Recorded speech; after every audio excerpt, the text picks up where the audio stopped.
Here are the triangle trend indicators for NinjaTrader on 8/31/2012 on the ES2 Renko.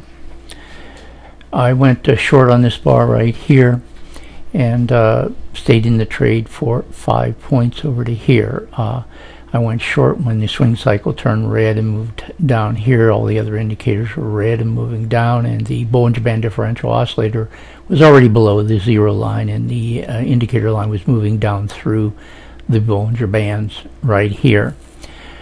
Now this was the first of 2 trades this morning, and I got out of this trade because the swing cycle had moved down here for a failed down cycle, moved up again, and it was green all the way in through here, which indicates the momentum oscillator was above zero and moving up.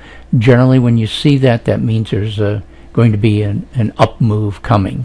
And so even though the other indicators weren't really showing anything here, I decided to get out of the trade right here and just take my 5 points and see what came next. Now here was my second trade of the morning.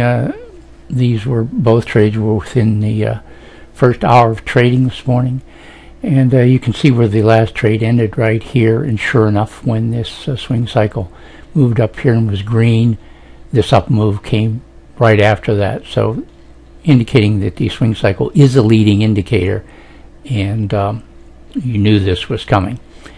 Anyway, I went long on this bar right here after these 2 bars seemed to hit some resistance here, and then when it crossed above that, I went long.